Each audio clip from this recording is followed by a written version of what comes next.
Well, joining me now to discuss the conflict in Israel and Gaza is a TV host and satirist, Bاسم Youssef. Bاسم, it's great to have you back on the programme. I wish it was under different circumstances. First of all, what is your reaction to what happened on October the 7th?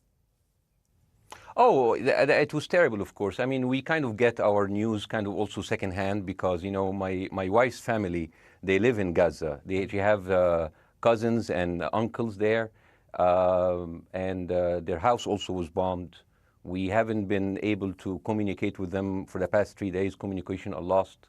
So we don't know actually what is the, how are they doing, but you know, we're used to that. I mean, it's just like, it's very repetitive. We're used to that. We're used to them being bombed every time and moving from one place to the other. You know, it's just like those Palestinians, they're very dramatic. Israel killing us. But they never die. I mean, they always come back. You know, they're very difficult to kill, very difficult people to kill. I know because I'm married to one. I tried many times, couldn't kill her. I mean, there's a dark humour there, and I understand why. Because no, it's not dark humour. I try to get to her every time, but she uses our kids as human shields. I can never take her out. Again, I understand the humour, but to be serious, Bاسم, about this.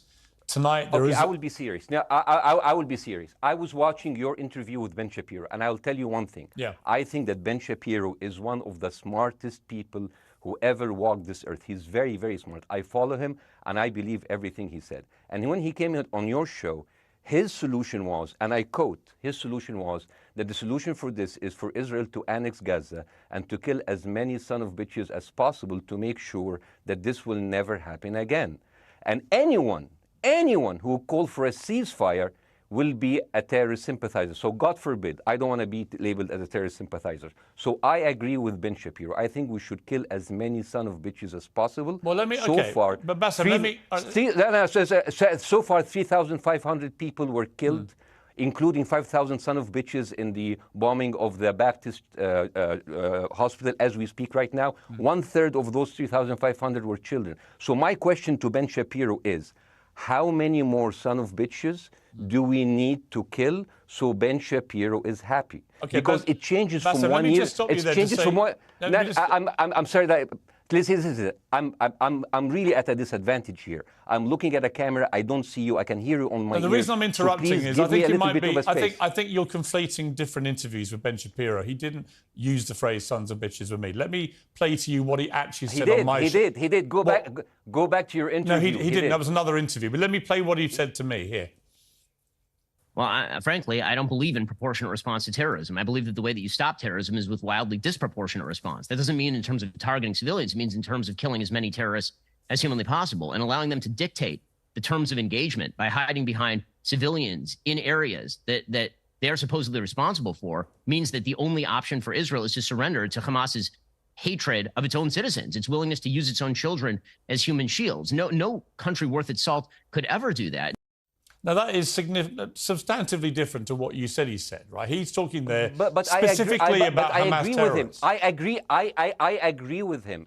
The thing is, the question is, what is a proportionate response? Because it has been different from one tier to another. So if you look to this graph, for example, this is the death of Israeli and Palestinians, and it's changing from 1 year to year. It's like fluctuating like crypto. So my question is today, what is the going rate today for human lives? I mean, 2014 was a great year for Ben Shapiro. 88 Israelis were died, and there was 2,329 Palestinians killed on the other side.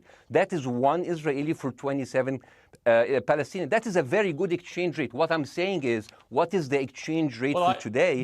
So you guys will be happy. That's my question. Well, it's not me. It's not me, guys. I'm not on either side. No, not you. Like when I say you guys, I say like people on the other side of that. I know that you don't think like that, Piers. You're one of the good guys. But let me tell you something. I mean, the reason that I'm using this is that, I mean, I can't remember what happened in 2014, and there was no music festival, but there must be something. I mean, they must do something. It is their fault. It has to be something. I mean, 2018, 300 Palestinians died.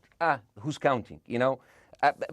So the thing is, what my question is, let's find what is the exchange rate for human life today so we expect the future death of Palestinians and will be happy to it. My response to that would be this, Bاسم. I've thought carefully about this because I think it's very tricky for people like me to immerse ourselves into a conflict where we're not directly involved.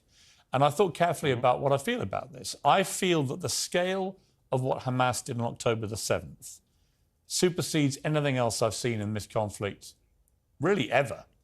The savagery, the butchery, the slaughter of 1,300 people, the shooting of babies, the 100%. kidnapping of grandmothers, and so on. So if we can agree on that, which I think is inarguable, then the question then becomes, again, about proportion. I don't disagree that there's been a lot of bad stuff on both sides going back historically for decades. But if we agree that this was on a different level altogether, quite deliberately by Hamas, designed to provoke, no, here's my question. Let me ask you a question. And the question, because you raised it earlier about proportion. I honestly don't know what the proportionate response is. I honestly don't. I don't. I've been watching the airstrikes this week thinking... So what's your question? Well, I would ask you, if you were Israel, what would you... If I was Israel? If you were Israel and that had happened to you, what would you think would be the appropriate way for the country to respond? I would do exactly like Israel did, kill as many people as possible, since the world is letting me do it. I mean, I can do it because I can, you know. But the thing is, you know what? I agree with you. And you know what? I'm going to be even ahead of you, because I see the question coming. Do you condemn Hamas for the atrocities? Yes, I condemn Hamas. I condemn Hamas. I condemn Hamas is the source of all evil. They're a reason for everything. And you know what? Let's, for a minute, imagine a world without Hamas. Right. What will this word look like? Let's give this word a name, and let's name this word the West Bank. Hamas has absolutely no control in the West Bank, and since the beginning of this year, only through August, 37 Palestinian kids were killed. No music festival, no paragliding, no Hamas. Since the occupation of the West Bank, 7,000 Palestinians were killed. No music festival, no paragliding, no Hamas. I can go on and on and on and on. No, but you don't need to, because in a way you're preaching to the choir. I've followed this crisis. Oh no, you're not preaching. So the thing is, like, in the sense that I know that what you're saying has validity. Of course, Piers. By the way, Piers. I am at a disadvantage here. I can hear you. I cannot see you. I am in a claustrophobic room, and so please cut me some slack and don't interrupt me and interrupt my points. Sure. So, because this has to be fair. Understand. Because if you want to only hear your opinion, I can just condemn Hamas and go home. I can do that. So, do you want to do that, or do you have a much more nuanced conversation? No, I absolutely want to have a nuanced conversation. I wasn't aware I was interrupting you. I thought I was letting you speak. Amazing. So let's. I mean, I would say I really applaud Israel for doing one thing that no military force in the world does. Because I heard Ben Shapiro and I heard Ron DeSantis, and they said Israel is the only military force in the world that warns civilians before bombing them. I mean, how fucking cute. That is so nice of them. Because with this logic, if Russian troops started warning Ukrainians before bombing their houses, we're cool with Putin, right? I mean, okay, Habibi, you have warned them, go invade, it's fine, you have done your job. I mean, the thing is, and I understand, and I also heard Ben Shapiro talking about Human Shield. So you remember my wife's family, they live in Gaza. So I asked them, I told them, when Israel give you the nice warning, the cute warning, does Hamas force you to stay in your home so you can be bombed and use as Human Shield? You know what, Hassan here, my wife's cousin, he's a loser, you know. He told me, you know, when I asked him, does that happen? He told me, no. The lying son of a bitch lied to me. I told him, you don't understand. Ben Shapiro and Ron DeSantis keep saying that Israel warns you and Hamas asks you to stay put. So I told you, he's a loser. He never kept a job. He even failed in all of the interviews to become like a human shield. I would believe Ben Shapiro. Let me ask you this, Bassam. So let's go with that. No. Let me ask you At some point, I must be able to ask you questions. It's not a monologue for you, Bassam. If we agree that for the 14,000 casualties, I mean, who's counting, are Human Shield, does that mean that every single one of those civilians was standing, obscuring a military target behind them? Because that's a lot of weapons. I mean, Hamas is packing. No, of course it doesn't.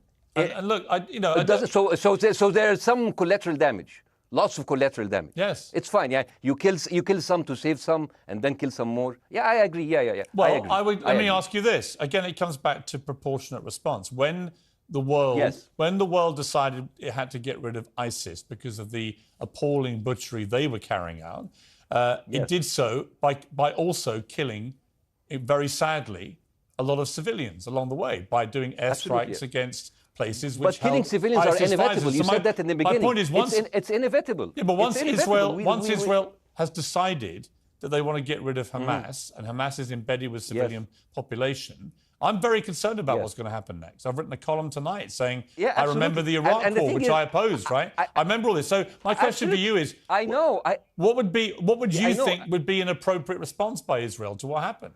Well, these are years of disproportionate responses of Israel. Right. Did it solve the solution? Did it solve the problem? Did it work before, so it will work? What will be the surprise this time?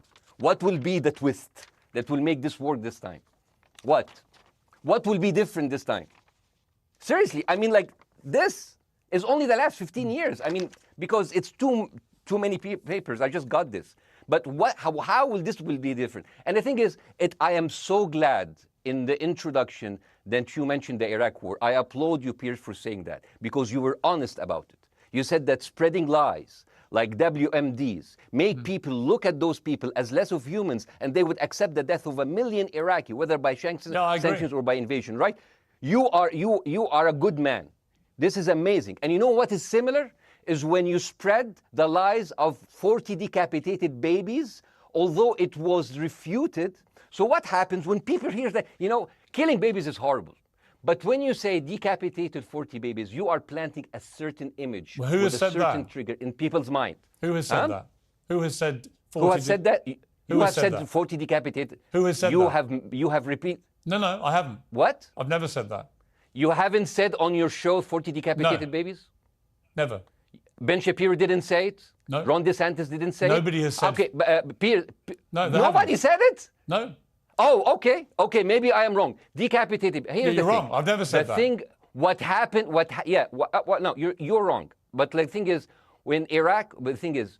the same thing is happening in Iraq. Ben Shapiro once tweeted, not even about Gaza, about the West Bank, when Israel continued to build the illegal settlement. He said, 2017, Israel likes to build things, and Arabs, not Palestine, not Hamas, Arabs like to bomb crap and live in open sewage. Yeah, I thought that was very the Israeli defense minister, he said, those are human animals. And the thing is, Ben Shapiro should know better, because, long before the Holocaust, before Jewish people were thrown in the gas chambers, the Nazi propaganda called them rats.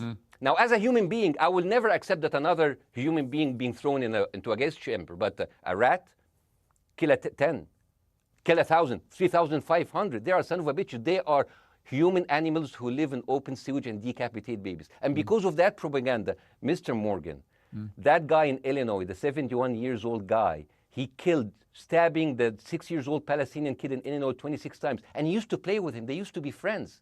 But he went in, marching into their apartment, stabbing his mother and killing him, shouting, all Muslims could die. Yeah. It took you 80 years to change one word from Jewish to Muslim.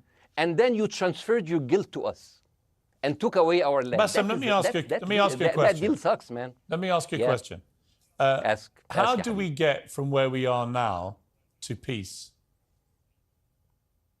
Well, first of all, you need to change the perception. Nikki Haley, the American presidential candidate, said, we are in Israel in this because it's a fight between good and evil. Now, if you already decided someone is good, he can do no evil. And if you decided someone is evil, it's good to kill them. Killing them is good. You see, and the thing is, it is not like something new. I mean, I look at history and I see, I'm sorry to say this, but Westerners has always dealt like this with indigenous people. You first treated them like savages, Native American, First Nation, Aboriginal. They're savages. Kill all the savages. And then when they're almost extinct, you start feeling sorry for them, like animals. So maybe the solution is that we kill as many Palestinians as possible, so the few of them that remains do not bother you. And maybe Netanyahu, when he lives for another 100 years, he'll become a tree hugger. Let me just challenge you on this. And he will campaign for preserving the free Palestinian. You keep talking about Westerners like me. Okay, so let me return the favor, okay? Hamas is dedicated to the complete eradication of Jewish people. I am not the spokesman for Hamas. I'm not saying you are. Why do you keep... I'm not saying you I'm are. not their spokesman. You're talking to me. I fucking hate them. Bassem, Fuck Hamas. Hamas. No, are you happy? You're missing my point. You're talking in a generalized way about people in the West who always talk about Arabs as savages. I don't. No. I'm talking about America. I actually led the campaign. I led the media campaign in this country against the Iraq War. Okay, so I don't see...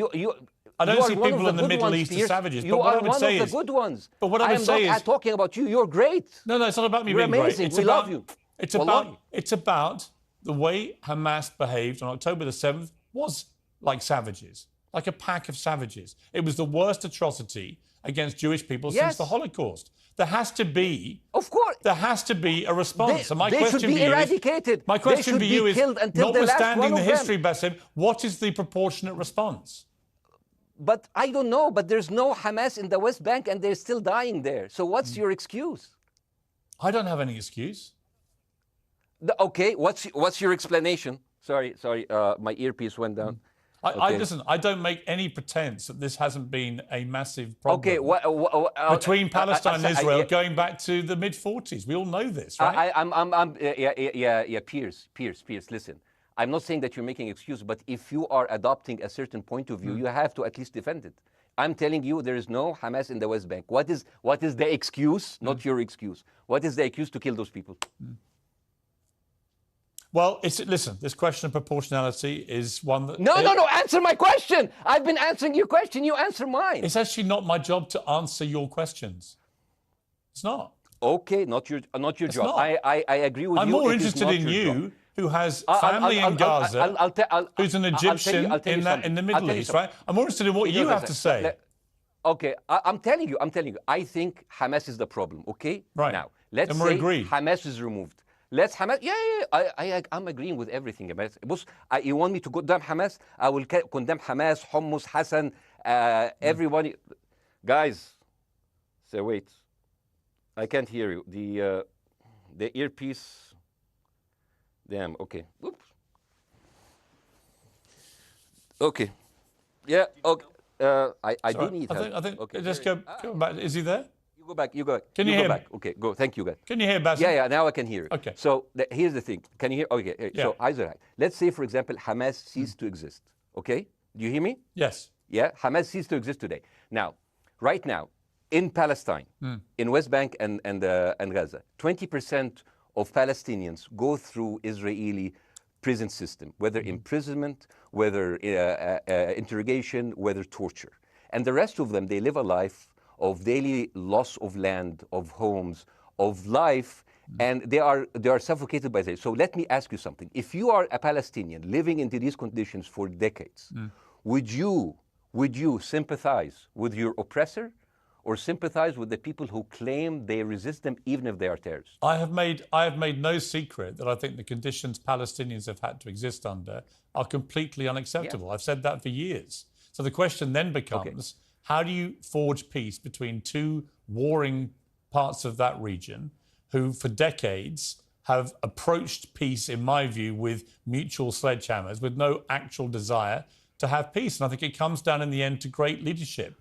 And I don't think there's great leadership. I don't think, well, hang on, let me make my point. I don't think there's great leadership on either side. Where is the Nelson Mandela figure here to come through all this hatred on both sides? Nelson Mandela? Yeah, where is that figure? Nelson Mandela actually have criticized Israel for being a horrible state. All of the South African activists have actually called Israel. My point is about how he responded to a country that was so divided. Is a template for how you get to peace, isn't it? I haven't met Nelson Mandela, so I wouldn't know. But there's a point. There's a very important point here. You know, I want to understand what is the logic of Israel carpet bombing Gaza. I mean, if there's a logic, if this will make Israel safe, I want to hear the logic. So if they continue bombing, what are they hoping to achieve? Well, I think we know what their stated aim is. Their stated aim is to eradicate and wipe out Hamas. They believe Hamas are living predominantly in northern Gaza. They also are aware they're living amongst civilians. So it's an incredibly difficult thing. As I said in my monologue, it is very, very difficult to see how they do this without massive collateral damage. So if I can understand this correctly, basically Israel is doing this to pressure the Palestinian community in Gaza to turn against Hamas. Is that right? I'm sure that's part of it, yes. That's part of it. So this is exactly what terrorist organizations do, because terrorist organizations will have no chance beating a whole nation in battle. So they terrorize and they kill the civilians in order to spread fear and terror so they can turn against their government to change their policy or to resign. You have just compared Israel with ISIS. No, I haven't. I don't see any comparison between It's going to be the headlines tomorrow. Piers Morgan, Israel is ISIS. Only amongst people who weren't listening. The comparison, which is more apposite, is ISIS and Hamas. They are both nihilistic terror groups intent on killing as many Jewish people and others as they can possibly kill. And you can't get peace with people like that. Absolutely. You know what? I'm going to do something that nobody done on your television. You know what I'm going to do on your episode? I'm going to pretend that I'm an Israeli citizen. I'm going to put myself in the place of an Israeli settler in the kibbutz. And I want to speak to my Prime Minister, Benjamin Netanyahu. Mr. Benjamin Netanyahu, I have voted for you because you have promised us peace and prosperity and security. On the 7th of October, those son of bitches Hamas, they went into the fence that is regularly heavily guarded.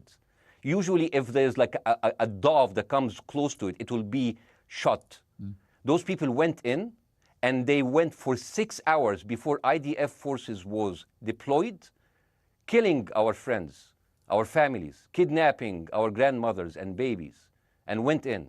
I want to ask you, Mr. Prime Minister, after you have fractured the Israeli community and you have fucked our courts, our Supreme Courts, what are you doing with the money being given to you, to the United States? Also, you are carpet bombing Gaza with absolutely no regard to our hostages, our people. I heard a rumor in the kibbutz that you're doing that you let that happen as an excuse to carpet bomb Gaza, so you push them into Sinai. And I didn't believe it. That's like, not my prime minister. He can never do that. And then I watched an interview for Danny Ayalon. He was your chief advisor. He was also the Israeli ambassador to the United States. And you know what he said, Mr. Prime Minister?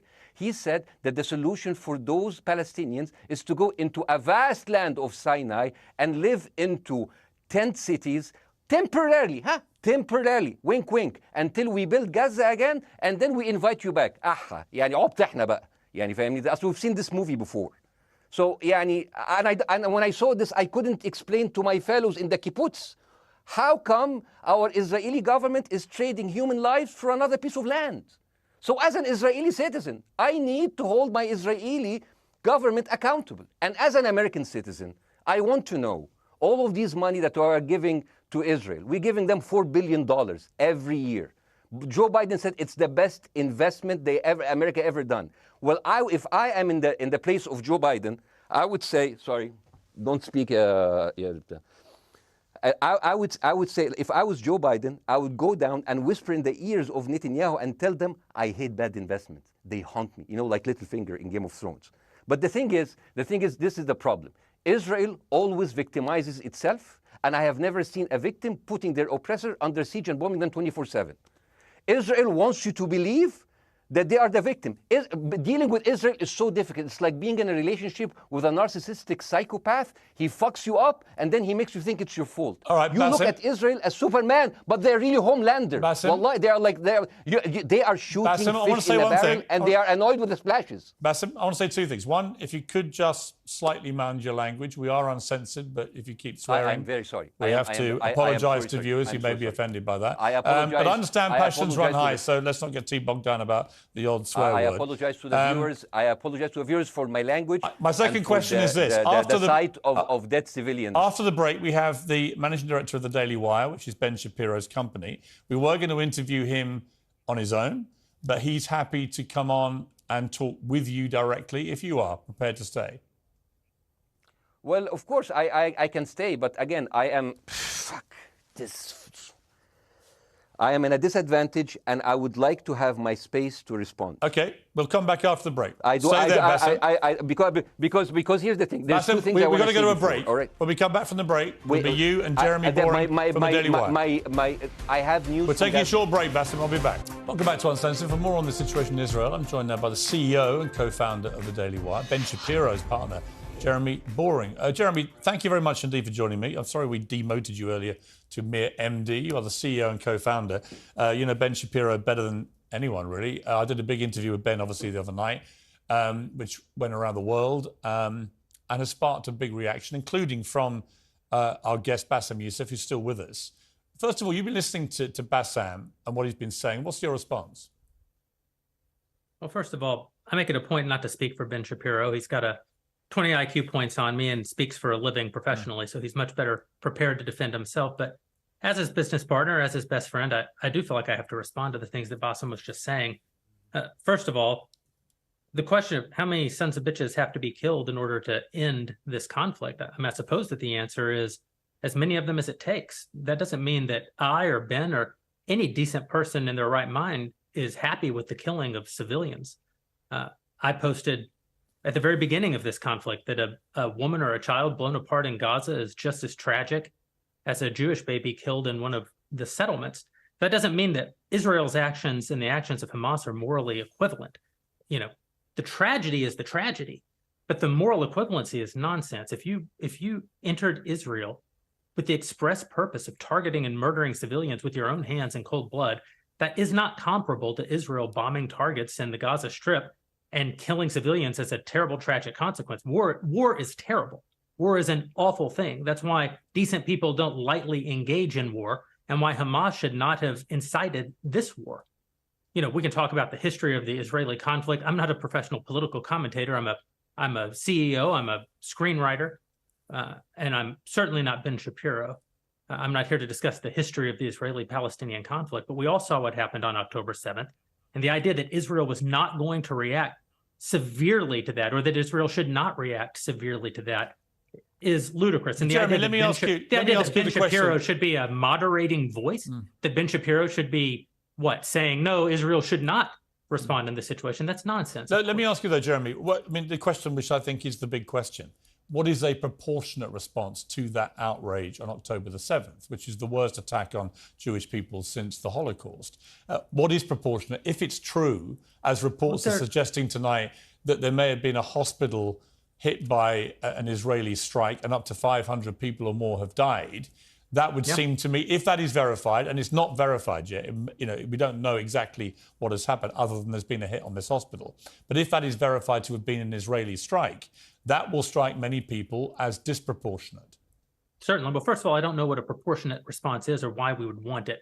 I suppose a proportionate response would be for 3,000 Israelis to go through the fence, gun down innocent Palestinian women and children, burn their bodies, burn them alive, take hostages, rape their women. No one wants a proportionate response. No moral person could possibly call for a proportionate response.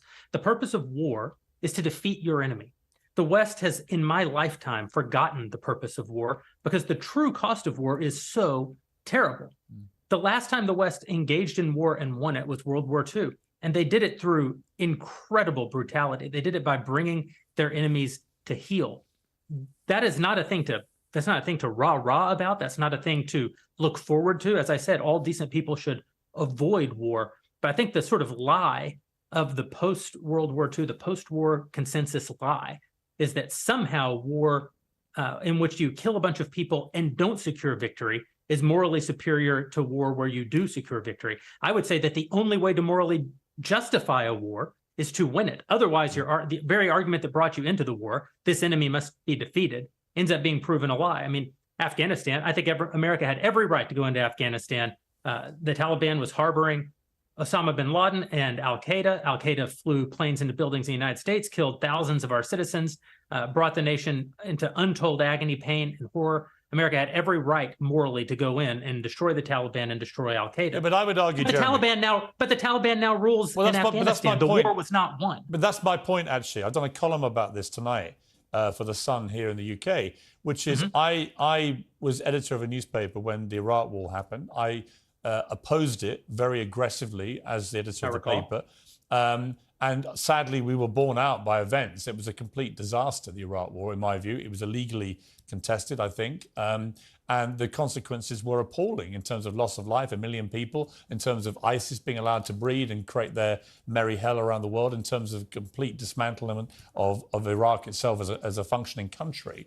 And I think Afghanistan, again, 20 years of attacking an enemy, which is now running the country again, seemed to me, again, to be kind of pointless. And I do wonder whether Israel, in its blind fury, which I completely understand, has thought through the consequences of actually launching a full air, ground and sea offensive into Gaza as to actually what happens at the end of that.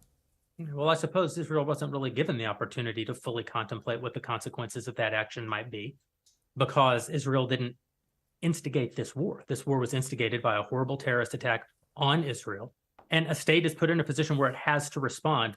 Now, one might argue that the very fact that Israel has yet to actually launch their ground invasion means that they are actually making a calculation about what the cost will be, what victory looks like. Any rational person, any decent person can engage in a conversation about what is the appropriate response for Israel. Of course they can. But this sort of moral equivalency thing, I don't think is a sign of decency to engage in a conversation about moral equivalency. Let me bring Baasim back in. You've been listening to this, Baasim. What's your response to what Jeremy's been saying? I'm sorry, I didn't catch the gentleman's name. It's Jeremy Boring. He's the chief executive of the Daily Wire and co-founder with Ben Shapiro of the Daily Wire.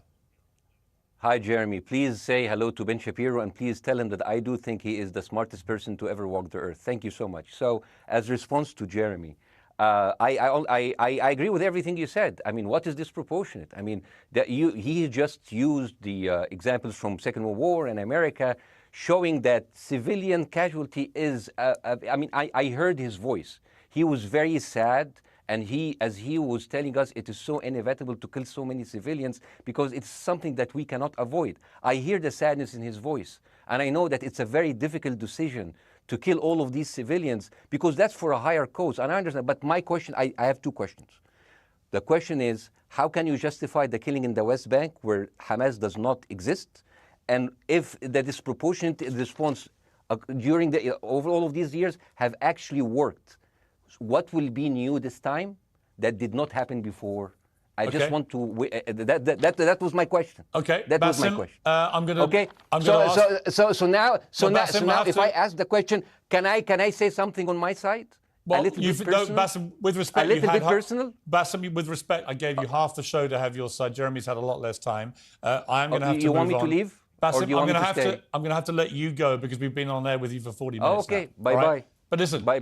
I would like to talk to you again, and thank you for joining the program. I appreciate it. Oh, by the way, my wife's family is all right, and they sent us a house. It's bombed. It's beautiful. It's going to be a good like Halloween theme. So well, I'm very sorry for what your family are going through in Gaza, and I mean that very sincerely. By the way, I don't know. I don't know I don't know him. By the way, I haven't actually met them. They didn't even come to my wedding. They couldn't because they are stuck in Gaza. Okay. And she never saw them because Gaza is not a destination. Baasim, as I say, we hear their voices, and it's they die. It's fine. It's fine. Baasim, I wish your family all the very best. Thank you for joining me. I appreciate it. I don't. Thank you.